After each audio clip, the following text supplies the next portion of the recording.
Bonjour à tous. Voilà, l'été bat déjà son plein, mais Dialogue littéraire voulait encore vous accompagner une dernière fois pour vous prodiguer ses derniers conseils littéraires estivaux. Alors, tout à l'heure, nous parlerons polar en compagnie du romancier Franck Tillier, puis bande dessinée avec Enki Bilal. Mais tout de suite, c'est un auteur bien connu des Finistériens qui nous présente son dernier roman. Il s'agit de Hervé Hamon. Ayant débuté sa carrière en tant que professeur de philosophie, il s'est très vite tourné vers l'écriture pour publier dans un premier temps des ouvrages d'enquête à caractère sociologique, comme celle qu'il a réalisée sur l'éducation nationale, Tant qu'il y aura des profs. Et ce n'est qu'à la fin des années 90, finalement, que Hervé Hamon s'est tourné vers des récits et des essais plus littéraires et personnels, où la mer occupe une place très importante. Citons par exemple Besoin de mer, L'abeille d'Ouessant ou encore Cargo. Aujourd'hui, avec son dernier roman, Comédie musicale, il s'attache à un thème différent de celui d'habitude et il nous plonge dans le Hollywood des années 50. Hervé Hamon, bonjour. Bonjour. Alors vous venez aujourd'hui de nous présenter votre nouveau roman, Comédie musicale, publié aux éditions JBZ et compagnie. Alors c'est un roman assez différent de ce que vous avez pu écrire jusqu'à présent, puisque c'est un huis clos avec 5 personnages dans un lieu et un endroit précis. Est-ce que vous pouvez nous en parler ? Ça se passe à Hollywood en février 1950 et c'est le début de ce qu'on a appelé depuis la chasse aux sorcières. C'est le début du macartisme, c'est-à-dire une période de la guerre froide qui est un courant de méfiance contre ce qu'ils appellent les Reds, les rouges, et puis un peu aussi contre les étrangers, contre les juifs, contre tout ça. Et donc on s'est dit, il faut mettre de l'ordre là-dedans, et interdiction est faite aux grands studios de faire travailler un libéral, un rouge. Et donc l'histoire, c'est l'histoire de 5 personnes qui sont enfermées dans une villa pour accoucher d'une comédie musicale. Les années 1950-1960, c'est l'âge d'or de la comédie musicale. Pourquoi ?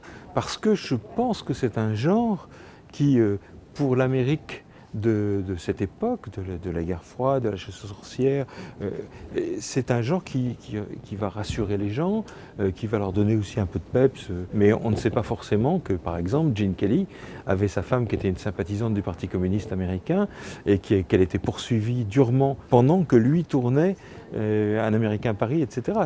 Et c'était le cas d'un peu tout le monde. Le prototype, évidemment, c'est Charlie Chaplin.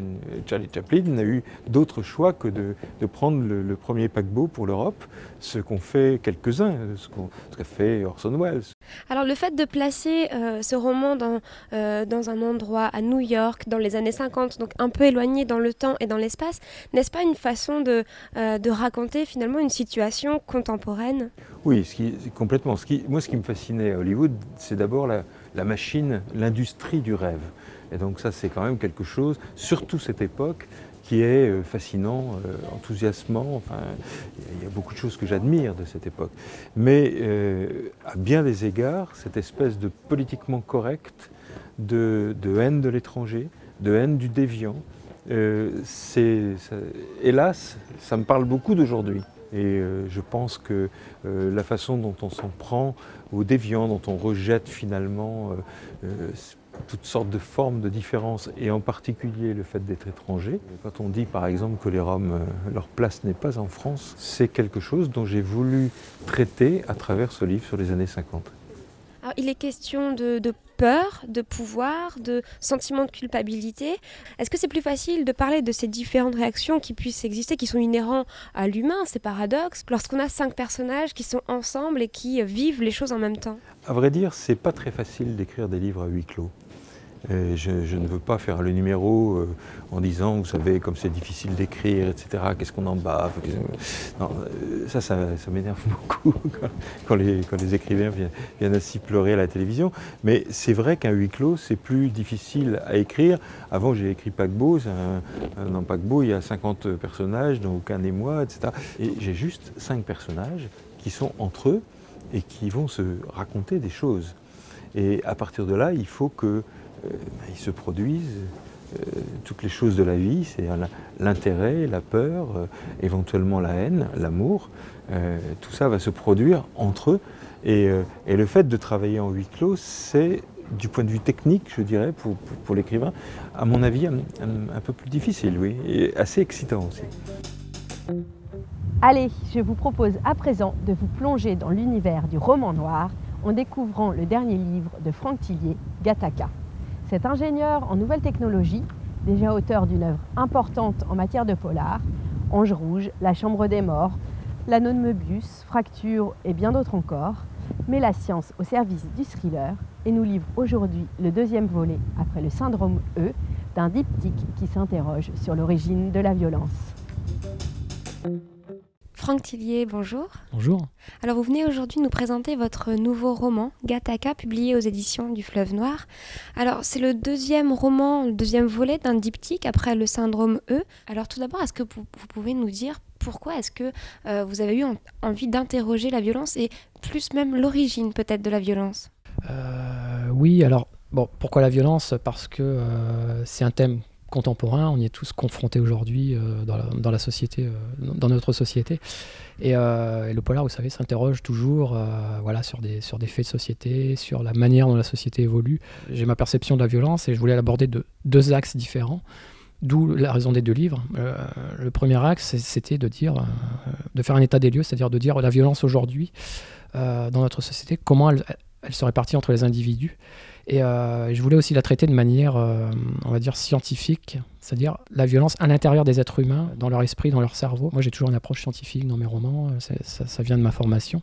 Globalement, si je prends 1 an pour écrire un livre, parce que c'est à peu près ce rythme-là, il y a la moitié du temps à peu près qui est consacré aux recherches. Là, effectivement, le thème principal, la trame, ce qui constitue la trame de fond, c'est tout ce qui est autour de la biologie évolutive, c'est-à-dire globalement de dire le pourquoi de la vie, d'où on vient et où on va, en fait. C'est un peu ça le thème. Toutes ces lectures de documentation, etc., j'arrive à les absorber assez facilement et à les restituer de manière simple, parce que c'est ce qui est important, c'est parler de choses compliquées, mais de manière très simple. Voilà, c'est ce que j'essaye aussi de faire pour que le lecteur passe avant tout un bon moment de lecture de romans à suspense, parce que c'est la priorité, mais qu'il ait appris des choses en lisant. Et alors, pourquoi ce titre, Gattaca? Alors, Gattaca, c'est un rapport avec l'ADN. C'est tout simplement... l'ADN, en fait, c'est une double hélice, c'est une molécule hélicoïdale. Et en fait, l'ADN est constitué de 4 composants principaux dont les initiales commencent par G, A, T, C. Et je trouvais que Gattaca, ça sonnait bien. C'est un bon titre qui représente bien pour les connaisseurs et pour ceux qui vont lire le livre. Voilà ce que j'ai voulu dire. Alors vous avez décidé de garder les deux, le duo Lucienne Bell et Franck Charcot pour ce roman. Pourquoi est-ce que vous avez voulu garder cela? Ce sont des personnages que j'aime bien et je trouve qu'ils forment un bon duo. Alors pour ceux qui connaissent un peu, ils viennent de romans différents. C'est-à-dire que Lucienne Bell, j'avais écrit 2 romans avec elle. Et Franck Charcot, j'avais écrit 2 romans, mais les romans étaient complètement indépendants entre Lucienne Bell et Franck Charcot. Et voilà, le syndrome E marque un peu le début de leur travail en commun et de leur union. Et j'avais envie de poursuivre l'aventure avec eux parce qu'il y a encore beaucoup de choses à raconter. Il est probable qu'ils reviennent parce que je les aime beaucoup, je les connais bien et je trouve qu'ils fonctionnent bien. Voilà.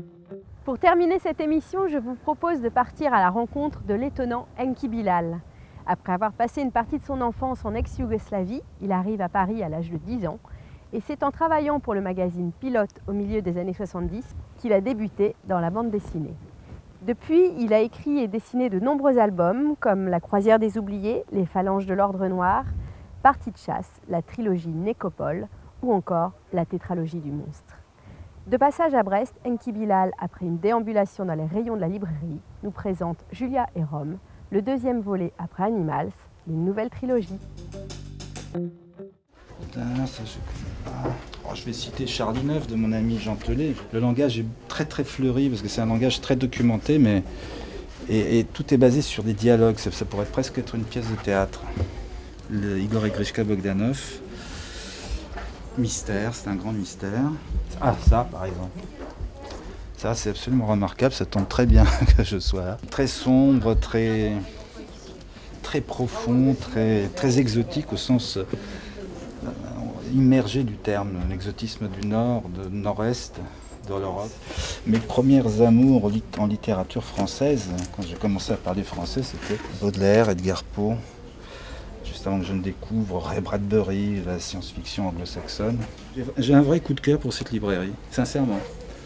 Je trouve que l'espace y est magnifique, que les niveaux y sont très beaux, que cette présence du bois partout là, c'est très sensuel, ça donne envie de lire. Tous les rayons sont appétissants. Anki Bilal, bonjour. Bonjour. Bienvenue à la librairie Dialogue. Vous venez nous parler de votre second volet de la trilogie Julia et Rome, publié aux éditions Casterman. C'est une histoire qui se passe au lendemain du coup de sang. Le coup de sang que vous ne dessinez pas. Pourquoi ? Alors je ne dessine pas le coup de sang parce que c'est, dans mon esprit, c'est violent, donc ça pourrait s'apparenter à un cataclysme planétaire. J'avais pas du tout envie de montrer ça. Ce qui comptait, c'était le redémarrage, le redépart de la planète. Et c'est pour ça que j'ai choisi le terme coup de sang, qui est un terme humain, qui est un terme qui visiblement vient de quelque chose de sensible, de quelqu'un de vivant. Et donc pour moi, la planète, dans ce cycle, elle est vivante et elle est sensible. Le problème, c'est que la planète a décidé de se réorganiser. Elle se réorganise et les survivants se débrouillent dans un premier temps pour survivre. Dans Animals, on a vu leur rapport entre eux, entre les animaux et eux, entre l'hybridité même qui peut exister entre les deux aspects du vivant, et également la recherche de l'eau. Donc la survie est possible. Donc c'est une mise à l'épreuve pour les humains, une mise à l'épreuve à leur insu en plus. J'ai immédiatement aussi vu le plaisir que je pourrais avoir à faire entrer dans la bouche des personnages de manière brutale et irruptive les propos de Shakespeare lui-même. Donc c'est comme ça que l'idée est née en fin de compte et que je l'ai déroulée jusqu'à un dénouement différent de celui de Shakespeare. Si un cataclysme se produit, tout ce qui est produit de la culture, mais qui est produit physique, matériel, risque de disparaître. Les sculptures, les peintures, ça risque de disparaître. Les mots, dans la mémoire des gens, ça risque pas de disparaître. Je pense que la mémoire peut retenir les mots, les grands textes, les concepts. Et c'est comme ça que l'écrit peut rester. Ensuite, évidemment, relayé par la parole, par la bouche, il continue d'exister. Donc c'est un peu ça, comme c'est peut-être la dernière des belles choses de l'humain qui va rester, c'est quand même la mémoire des mots. Votre dessin n'inclut pas la peinture pour cet album. Pourquoi ? C'est du dessin pur. Je suis revenu au dessin parce que... D'une part parce que je crois que pour ce type d'histoire, c'est une histoire assez épurée, elle est assez simple, hein, elle est beaucoup moins complexe, compliquée que le cycle du monstre. Donc je dirais à histoire épurée, il faut, je pense, aussi un traitement épuré. Il y a beaucoup plus de gros plans, on est sur les corps, sur les gens, sur les visages, pardon. Et parce qu'il y a unité de temps et de lieu, le décor il est planté à certains moments précis. C'est en 3 parties, un peu aussi comme une pièce de théâtre, en 3 actes. Oui, j'avais envie d'être près des personnages. Avez-vous entamé le 3e volet ? Je n'ai pas entamé le 3e volet, mais je sais que le contexte sera différent. Donc après l'eau, après la terre, ce sera l'air.